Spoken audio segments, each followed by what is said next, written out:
الحمد لله رب العالمين والصلاة والسلام على سيد الأنبياء والمرسلين وعلى آله وأصحابه وبارك وسلم تسليما كثيرا كثيرا أما بعد فقد قال الله تعالى في القرآن الكريم أعوذ بالله من الشيطان الرجيم بسم الله الرحمن الرحيم وقلنا يا نار كوني بردا وسلاما على إبراهيم صدق الله العظيم وقال رسول الله صلى الله عليه وسلم لا يؤمن أحدكم حتى يكون هواه تبعا لما جئت به او كما قال عليه الصلاة والسلام۔ کئی جمعہ سے مسلسل اخروی زندگی، موت کے بعد کی زندگی اور بات چیت ہو رہی ہے۔ قربانی کا وقت بہت قریب ہے، اسی لیے اس موضوع کو چھوڑ کر قربانی پہ کچھ باتیں کہنے کی کوشش کروں گا۔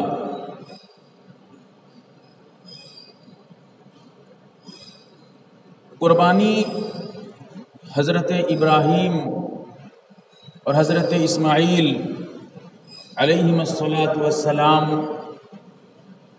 کے عمل سے ہی شروع کیا گیا ہے۔ اس وقت سے لے کر قیامت تک اس قربانی کو لازم اور ضروری قرار دے دیا گیا، واجب قرار دے دیا گیا۔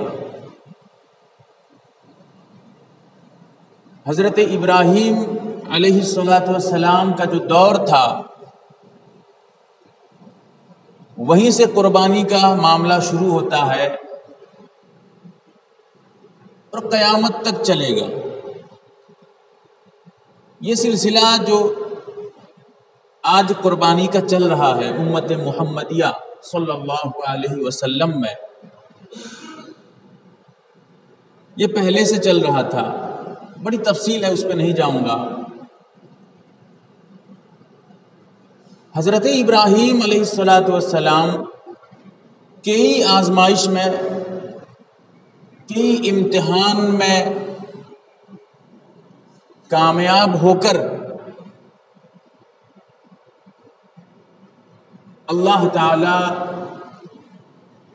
کے دوست بننے کا مقرب اور محترم مقام حاصل کیا۔ خلیل اللہ، اللہ کا دوست کہا جاتا ہے۔ ایک ایسے گھرانے میں حضرت ابراہیم علیہ السلام کی پیدائش ہوئی جس گھر میں بت بنائے جاتے تھے، بت کی پوجا کرنا، بت کو ماننا، ان کے سامنے سجدہ کرنا، یہ تو غیروں کے گھر میں ہوتا ہی ہے، لیکن بہت کم گھر ایسے ہوتے ہیں جہاں پر بت بنائے جاتے ہیں۔ حضرت ابراہیم علیہ السلام کے جو والد تھے، جن کا نام آزر آتا ہے، وہ خود بت بناتے تھے، پتھر تراش کر بت فروش بت بیچا کرتے تھے، لوگ ان سے خرید کے لے کے اس کی پوجا کرتے تھے۔ اسی گھر میں جہاں بت پیدا ہوتے تھے، بنائے جاتے تھے، اللہ تعالیٰ نے اپنے خلیل حضرت ابراہیم علیہ السلام کو پیدا کیا۔ یہ کوئی کم بڑا چھوٹا سا امتحان نہیں تھا، یہی تو بہت بڑا امتحان تھا کہ ایسے گھرانے میں پیدا ہو کر ایسے ماحول میں پل کر، وہاں پڑھ کر، وہاں رہ کر، ایسے علاقے میں نہیں، ایسے گھر میں پھر اللہ کی توحید کا بول بالا، اللہ کی توحید کی بات کرنا، اللہ کی وحدانیت کی بات کرنا، اپنی رسالت کی بات کرنا، یہ بڑی ہمت اور جرت کی بات ہوتی ہے۔ سب سے پہلا امتحان تو حضرت ابراہیم کا یہی تھا کہ ان کے گھر والوں کو دعوت دینا، کہ جن بتوں کو تم سہارا دیتے ہو، جن پہ تم ٹیک لگا کر بیٹھتے ہو، جن کو تم بناتے ہو، جن کو تم اپنا خدا سمجھتے ہو، وہ کچھ نہیں ہے۔ خدا وہی ہے جو ایک ہے، کوئی اس کا شریک نہیں۔ قل هو اللہ احد اللہ الصمد لم یلد ولم یولد، نہ اس کو کوئی پیدا کیا ہے، نہ وہ کسی کو پیدا جو ہے اس کا کوئی بیٹا ہے، وہ کسی کو پیدا کرتا ہے کہ یہ میرا بیٹا ہے، کوئی اس کی اولاد نہیں ہے، نہ وہ کسی کا اولاد میں سے آتا ہے۔ تو سب سے پہلا امتحان اپنے گھر والوں کو دعوت دینا تھا۔ جب حضرت ابراہیم علیہ السلام نے اپنے گھر والوں کو دعوت دی، اب امتحان کا زمانہ اور سخت ہوتا گیا۔ قرآن نے واضح طور پہ بیان کیا۔ باپ نے کہا کہ اگر ہمارے مذہب کو تم چھوڑتے ہو، ہمارے خلاف جاتے ہو تو گھر سے نکل جاؤ۔ ہوتا بھی یہی ہے، باپ کی دھمکی بھی ایسے ہی ہوتی ہے، زیادہ ناراض ہو جائیں، زیادہ غصہ ہو جائے، یہی دھمکی سب سے آخر میں آئے گی، گھر سے نکال دوں گا ابھی۔ یہی معاملہ اس وقت بھی تھا، یہ کوئی نیا سسٹم نہیں ہے کہ باپ ناراض ہو جائے تو یہ دھمکی دے گھر سے نکال دوں گا، بات مانے گا نہیں تو گھر سے نکال دوں گا۔ یہ تو پہلے سے ہے، بہت پہلے سے حضرت ابراہیم کو یہ دھمکی دی گئی کہ اگر آپ نے اپنا کام نہیں چھوڑا، اللہ کی توحید کا بیان کرنا نہیں چھوڑا، اللہ کی وحدانیت کا بیان کرنا آپ نے بند نہیں کیا، تو گھر سے نکل جائیے۔ چھوڑ دیا، چوں چرا، بغیر سوچے سمجھے کہ مجھے گھر میں رہنا پسند نہیں ہے، مجھے تو اللہ کی وحدانیت کا اس کی دعوت دینی ہے، اللہ کا بول بالا لوگوں کے سامنے لانا ہے۔ پوری قوم، کوئی ایک ایسا انسان اس وقت اس علاقے میں موجود نہیں تھا جو اللہ کو مانتا ہو، اللہ کی وحدانیت کا اقرار کرتا ہو، اللہ کو ایک سمجھتا ہو۔ پوری کی پوری قوم اسی جو ہے بت پرستی میں ڈوبی ہوئی تھی، وہ حضرت ابراہیم نے چھوڑ دیا۔ گھر جب چھوڑ دیا تو پہلا امتحان اللہ کے فضل و کرم سے پاس۔ اللہ تعالیٰ یہ آزمانا چاہتا تھا کہ کیا ہوتا ہے، اللہ کا حکم جب آئے تو آدمی سوچنے پہ لگتا ہے یا اللہ کے حکم کو دیکھتا ہے۔ اللہ کے نبی محمد عربی احمد مجتبی محمد الرسول اللہ صلی اللہ علیہ وسلم نے یہی تعلیم دی، لا یؤمن احدکم، اس وقت تک تم ایمان والے مسلمان یعنی مومن نہیں ہو سکتے، حتی یکون ہواہ تبعا لما جئت بہ، یہ ہمارے نبی صلی اللہ علیہ وسلم فرما رہے ہیں کہ اس وقت تک تم مومن نہیں ہو سکتے جب تک اپنی خواہش کو، اپنی چاہت کو، اپنی سوچ اور فکر کو میرے لائے ہوئے حکم کے تابع نہ کر دو۔ آج اتنا ماحول گندا پراگندہ ہو گیا ہے کہ کوئی بھی ایک چیز آئے تو سب سے پہلے آدمی سوچتا ہے اس میں عقل کا کوئی بات بتاؤ گے، کوئی بھی بات ہو، یہ تو لگتا ہے عقل کو لگتا نہیں، میرے عقل کے خلاف جاتا ہے، سب سے پہلے آدمی یہی سوچے گا۔ یہ جو معاملہ ہے یہ عقل کے موافق نہیں ہے، عقل پہ، اپنی سوچ، اپنی خواہش پہ اس کو ٹٹولے گا۔ لیکن اگر خواہش پہ ٹٹول رہا ہے، وہ بھی حکم نبی کریم صلی اللہ علیہ وسلم کا ہو، اللہ کا حکم ہو، اس کو اپنی سوچ پہ ٹٹولے، سمجھو ایمان مکمل نہیں ہوا ہے اس کا بھی۔ لا یؤمن احدکم حتی یکون ہواہ تبعا لما جئت بہ، ایماندار وہ نہیں ہو سکتا جب اللہ کا حکم آ جائے، جب نبی کا کوئی فرمان آ جائے، عقل جائے چھوڑ دو، عقل پہ اگر دیکھنا ہے تو سمجھو ایمان مکمل نہیں ہوا ہے۔ ایمان اس وقت مکمل ہوگا جب نبی کی بات آ جائے، عقل کے خلاف آ جائے، اللہ کا حکم آ جائے عقل کے خلاف آ جائے. عقل محدود چیز ہے، کوئی بڑی چیز ایسی نہیں ہے. عقل آدمی سوچتا ہے کہ یہ سب کچھ ہے، اس میں سمجھ میں میری عقل میں سب کچھ ہے. نہیں، عقل کچھ نہیں ہے، وہ چھوٹی سی چیز ہے. وہ تو اللہ تعالیٰ مغز دماغ میں تھوڑا سا رکھ دیا ہے، اسی کو لے کے اترا رہا ہے، سوچ رہا ہے کہ بس اب تو میں اللہ سے ٹکر لوں گا. یہ اللہ کا حکم آیا تو یہ کبھی آگے تفصیل آئے گی. اللہ کا کوئی ایک حکم آیا، اب سوچتا ہے کہ اس حکم کو میں عقل پہ ٹٹولوں گا. عقل دیا تھا کون؟ تو بنایا تھا. عقل تیرے وجود میں آیا تھا، خود بنایا تھا. جو اللہ عقل کو بنایا ہے اسی عقل کو لے کے اللہ کے ٹکر میں آ رہا ہے کہ اب اللہ کے سامنے کھڑا ہو رہا ہے کہ نہیں، یہ بات عقل کے خلاف ہے، اس کو مانوں گا نہیں. یہ جو اسلام میں یہ چیز ہے یہ عقل کے خلاف ہے، مانوں گا نہیں. دیکھیے، عقل دینے والا اللہ اور حکم بھی اللہ دے رہا ہے کہ یہ کام کرو، پھر بھی وہ اس بات کو عقل پہ لا کے اترا کے عقل پہ اترا کے اللہ ہی کے حکم کو چھوڑ رہا ہے. جو عقل دینے والا تھا، جو اس کو عقل اللہ چاہتا ہے تو ایک سیکنڈ میں اس کی عقل کو سلب کر لے گا. آدمی پاگل نہیں ہوتے ہیں، چلتا پھرتا رہتا ہے، 2 دن میں دکھا رہے یہ تو پاگل ہو گیا، دماغ کام کرنا بند کر دیا، جو چاہا وہ سب کھانا شروع کر دیا. عقل نہیں، وہی عقل جس پہ اترا رہا تھا انسان، جس عقل کو لے کے کہہ رہا تھا اسی پہ سب کو دیکھوں گا، عقل کے مطابق ہے نا نہیں، یہ جاننے کی کوشش کر رہا تھا. اللہ اگر چاہے گا 1 سیکنڈ میں عقل چھین لے گا تو اچھا، خراب، برا، بھلا، پیشاب پیخانہ سب بھول جائے گا. کیا ہے یہ کھانا سمجھ کے پیشاب پیخانے کو کھانا شروع کر دے گا. عقل ہی نہیں. اللہ چاہے گا کھینچ لے گا 1 سیکنڈ میں اس کی عقل کو. لیکن اسی لیے اللہ کے نبی صلی اللہ علیہ وسلم نے فرمایا، چاہے عقل کے مطابق بات ہو یا عقل کے خلاف، میں جو لا کے دے چکا ہوں تمہیں، جو اللہ کا حکم آ گیا ہے، محمد عربی صلی اللہ علیہ وسلم کا فرمان آ گیا ہے، اسی کے مطابق عمل کرو، چاہے وہ عمل کے تمہارا عقل کے خلاف آ جائے. تو بہرحال حضرت ابراہیم علیہ السلام گھر سے نکل جاتے ہیں. اس وقت پوری قوم ڈوبی ہوئی ہے، پوری قوم بت پرستی پہ لگی ہوئی ہے. لیکن یہ اللہ ایک ہی ایسا انسان جو سب کو چھوڑ رہا ہے، گھر بار سب چھوڑ رہا ہے، اللہ کی وحدانیت کا لوگوں کے سامنے اعلان کرنے کے لیے. یہ کوئی عقل کے مطابق بات ہے؟ اگر آج کے ٹائم میں ہو جائے، پورے بستی والے ایک طرف کھڑے ہو جائیں، کوئی آدمی اکیلا ہوگا، اس کو کہہ جائے گا کہ یہ بات نہیں مانو گے، بستی سے نکال دیں گے.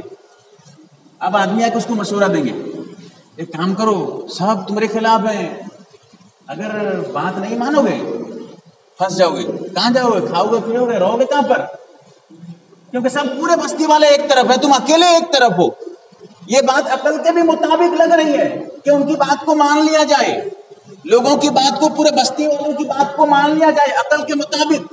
لیکن نہیں، اللہ کا اگر حکم ہے، نبی کا اگر حکم ہے، تو پھر چاہے پورے گاؤں والے، پورے علاقے والے عقل کے مطابق بات کریں، لیکن اگر نبی کا فرمان ہے تو ان کی باتوں کو چھوڑ دیا جائے، کوئی فرق نہیں پڑے گا. یہی تو کام حضرت ابراہیم نے کیا. جب اللہ کا حکم آیا کہ اللہ کی وحدانیت کا اعلان کرو کہ اللہ اکیلا ہے، یہ سب بت پرست ہیں، یہ جو بت ہیں ان کی کوئی حقیقت، کوئی بنیاد نہیں ہے، تو حضرت ابراہیم نے اعلان شروع کر دیا.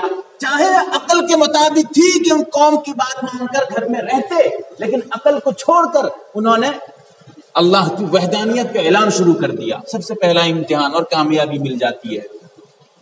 پھر اللہ نے کہا یہ تو گھر کی بات تھی، قوم کے سامنے اعلان کرو.